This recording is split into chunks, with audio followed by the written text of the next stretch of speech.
Hello, everyone, and welcome. Thank you so much for joining us. I'm Paige Ryans, and today we are talking about one of my favorite events of the year, the 24th Annual Garden State Film Festival, New Jersey's premier independent film festival.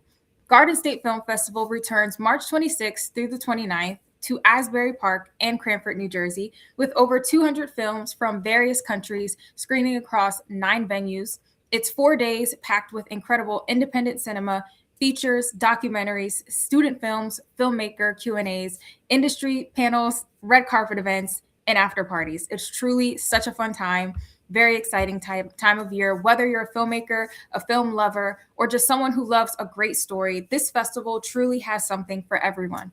Tickets are available now at gsff.org/tickets, and there will also be tickets available at the door while supplies last. And now let's dive in and meet today's filmmaker. So I am here with J.R. Stokes with beautiful Pam. Yes. J.R., welcome. Thank you for having me. This is awesome. This is truly How are fun. you doing? How are you? I'm good. We're really Yes. excited to be a part of this. This is such an incredible festival, and we're just so honored. This is really an honor. I mean, listen, we're honored to have you here. We're really excited to accepted. Truly, it's an amazing film and very excited to talk about the film. So and let's just kind of Absolutely. start with introducing kind of your role with the film, and then we'll kind of dive into talking about like what the film is about. Yeah. Well, I'm the writer, director, and also editor and cinematographer. I wore a few different hats in the film, but primarily I consider myself a writer director of this feature film, Beautiful Pam. We had a lot of really wonderful people work on the film. We shot it out here in New York. Um, and you know what? We shot it for little to no money. And it was really a beautiful community effort. A lot of really wonderful people came together and put this film together. That's awesome. That's truly awesome. Even for you said it was little to no, I wouldn't even be able to tell because it was just so beautifully put together. Thank you. Yeah, it's incredible. So beautiful Pam. Mhm. Well, beautiful Pam follows a queer sex worker named Pam going through a midlife crisis. And it touches on a lot of sensitive topics revolving around identity and family. And I took a lot of influence from, Sean Baker and Darren Aronofsky. Um, and I think it's a story that will resonate with people from all walks of life. I think there's a little bit of everything in this movie for everybody. And the reception that we've had so far for the film has just been truly wonderful. We're really, really grateful to get this movie out there.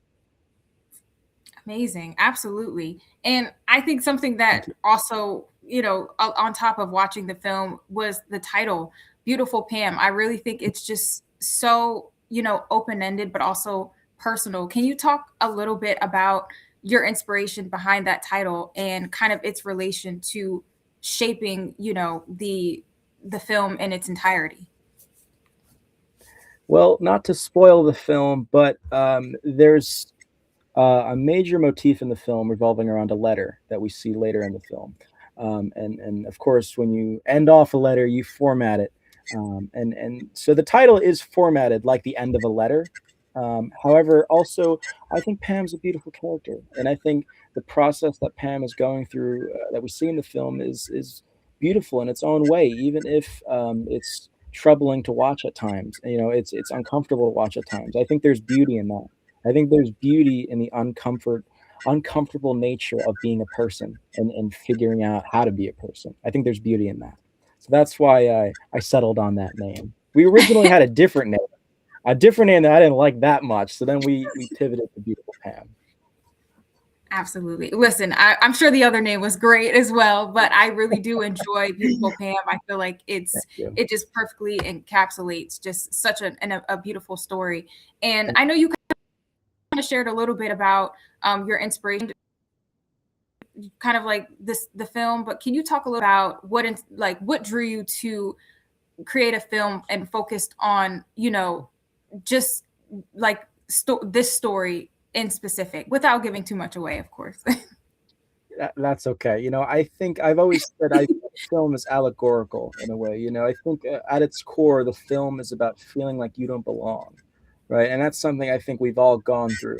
Right? That's something we all continually go through. Life is not easy. It's hard being a person, and even if you can't directly relate to Pam's lifestyle, we're not asking you to.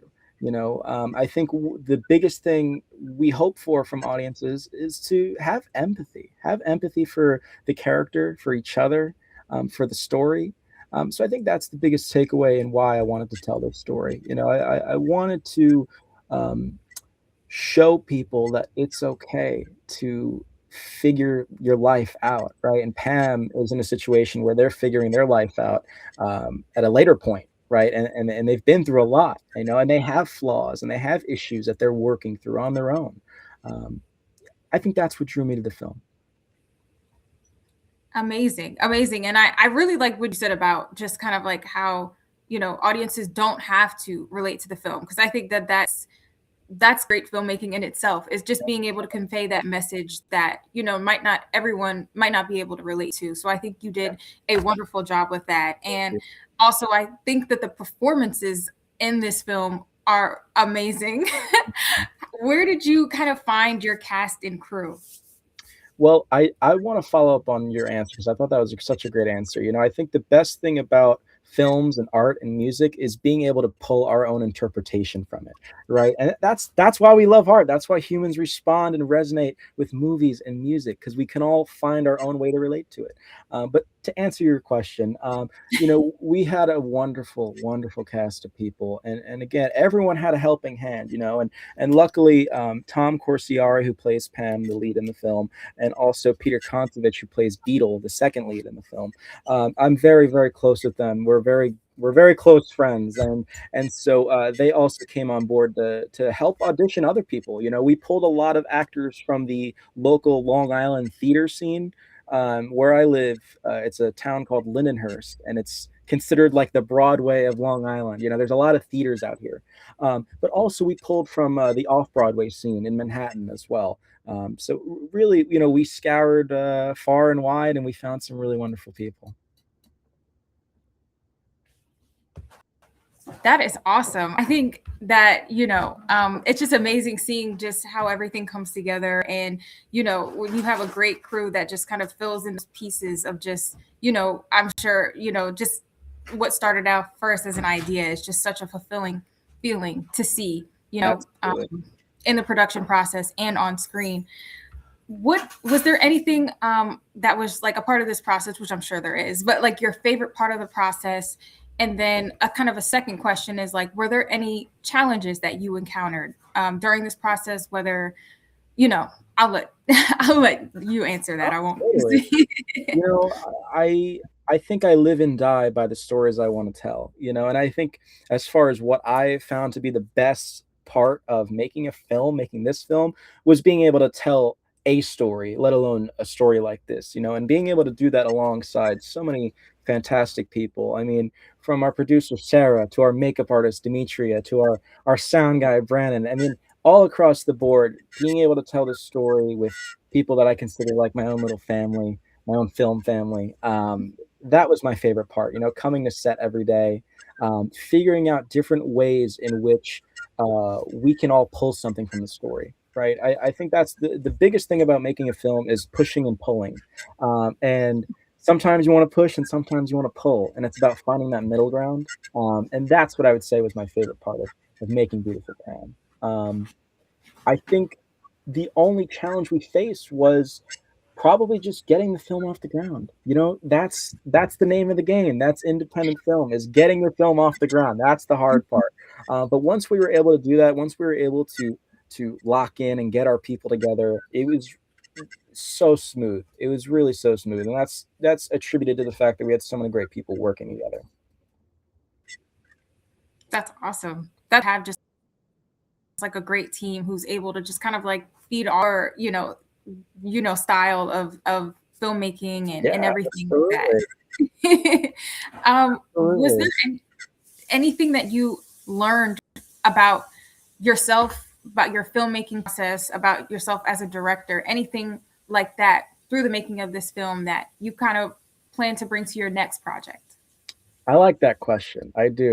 What I learned about myself is that um, I probably, making this film, I really wanted to prioritize not burning myself out, right? Like a lot of creatives do. So I think I took a lot of space in between, when we were in post production, when I would edit.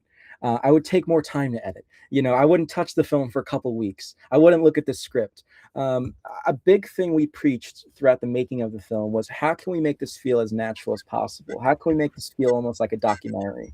And all throughout filming, I wouldn't say action or cut. We wouldn't use marks. We wanted it to really feel as real as possible. And again, when I was editing the film, I wanted to cut it together like a documentary. I didn't look at the script. I didn't. I wanted to give myself patience, and that's something I learned in making this film was being a filmmaker, being an independent filmmaker, right? I'm putting my own chips in my own basket. No one's doing that for me.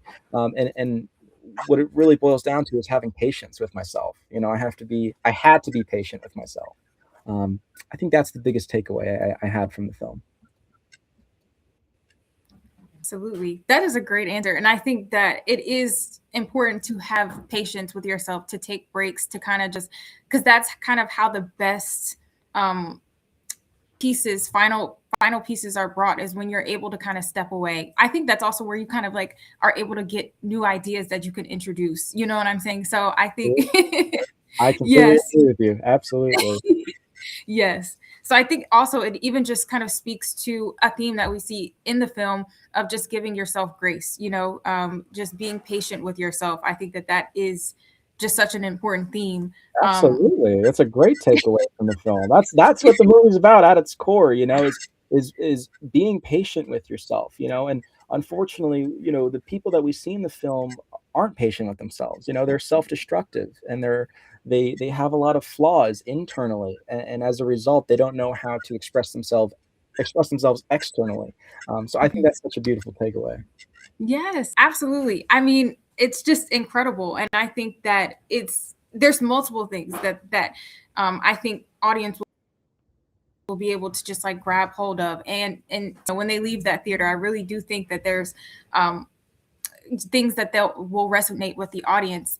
Is there anything kind of like final? I know we've kind of talked about it already, but like when audiences leave the theater, what do you hope stays with them when they leave the theater? I hope people can. I hope empathy resonates with them. I hope people leave the theater and maybe they adopt a mindset of let's start to take care of each other. Let's start to listen to each other. Let's start to ask each other how we're feeling. You know, yeah. I mean, I never like to try and tell someone how they should feel if they're going to watch something I made. Some people might like it, some people might not. Um, but I hope it resonates with people. I hope people can walk away from it feeling like, wow, I was able to relate to this part of Pam or this character or this character. I want people to feel seen. That's the biggest thing. I want Mhm. people to feel seen. And how amazing is it to not only be able to feel seen, but also to like people feel seen. You know what I'm saying? And so I think that this film does a wonderful job of conveying that message. And I think you did incredible. Everyone a part of this team just did an amazing job. And so you should all be proud of yourself. You had a lot of, Thank you so much. hats with this with this film. So I hope that you're proud of yourself as well, Thank you. because yes, Yeah. absolutely. Absolutely. It's truly an incredible film. I'm excited for audiences to see it. Thank Um, you. Thank you so much. you're absolutely, you're welcome. It's truly my pleasure. And, will you be joining us at the festival this year? Absolutely. I will be there all weekend. Absolutely. I'm so excited to meet Awesome. the entire Garden State family. It's going to be such a great time. Absolutely. Well, listen, I could say that we're excited to meet you as well. We're excited to share your film on the big screen, and we're happy to have you here. Mhm. Again, you can check out Beautiful Pam at bar. That is the Continental Ballroom, CBR 21, on Saturday, March 28th, 2026. Film block 8:30 p.m. to 15 p.m. We are just so excited to, see you at the festival. Sorry, That's can't find my okay. script. We hope to see you at the Garden State Film Festival this year. 200 films screening across parties, panels, events, and more. You can get your tickets Get your at tickets. Get your yes, tickets. tickets. Yes, yes, yes. It is going to be a great time. You can get your tickets at gf.org/tickets. Like JR said, get your tickets. And thank you so much again for joining us. Thank I'm you. Paige Thank you so much for doing this. Yes, thank you so much for being here. We'll see you at the festival, all right? I'll see you there. Thank you guys All so right. much. Thank you to everybody. Thank you.